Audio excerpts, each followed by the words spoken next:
Programs, and this is Small Biz, Big Time, and I'm honored to have with me today the world's leading LinkedIn trainer, Mike O'Neill. Mike, thank you for being here today. Okay, our audience are small business owners, and really I define small as anybody who just needs to watch their time a lot. You know how it is. So you're talking LinkedIn. Why is LinkedIn a worthy use of someone's time?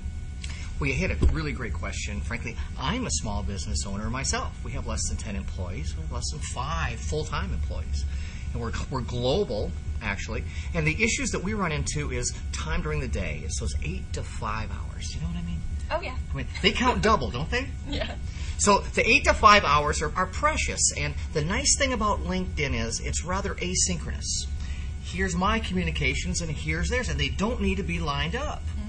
So it's sort of like email, that you're able to take things that would have been normally done by a phone call at 10 o'clock and a voicemail message, and I call you back and forth, into an online environment where you can work on it when you have time. And frankly, every noon I go through my stuff every noon. I do it at the end of the day before I leave. I do it at the end of the night before I go to bed. Those are my 3 times.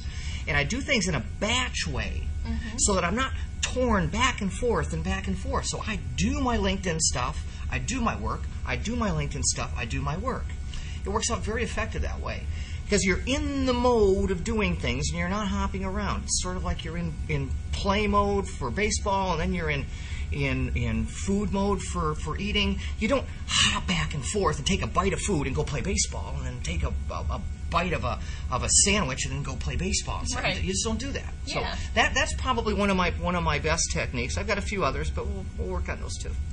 Okay, a question. I have a lot of colleagues and clients and friends, and this is kind of how it started for me too. I got an invitation to LinkedIn, and I was like, okay, I'll play along. And it took me a while to learn the value of being a part of it. So how do you, once you take the time and you figure out how to fit it into your busy day, what's the best way to maximize the time that you're spending in there?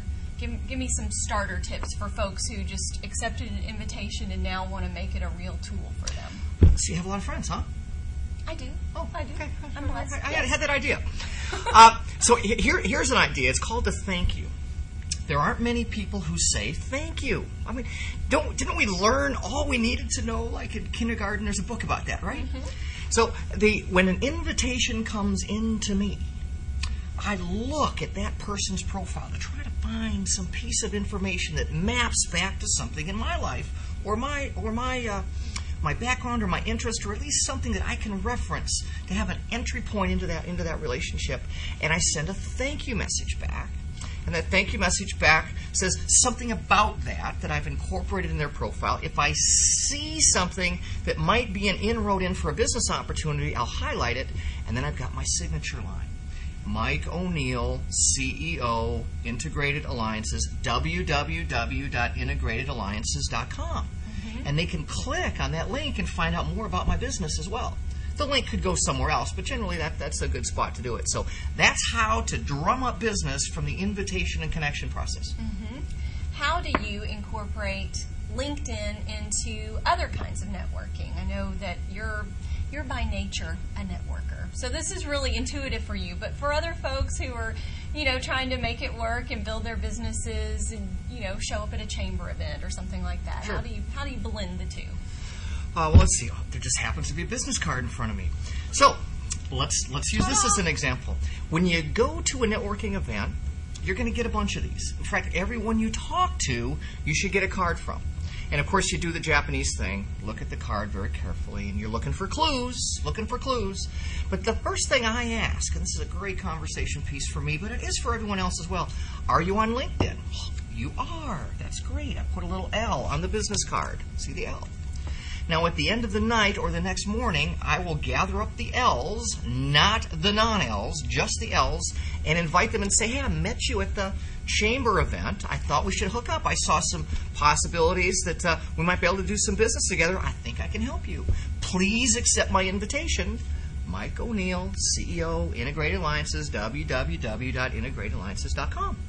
So I've got that, I've cemented that relationship, I've proven that I'm timely, I'm worthy of business leads because of that, and frankly, they're going to remember me over all the other people that they met that day because I'm bearing gifts.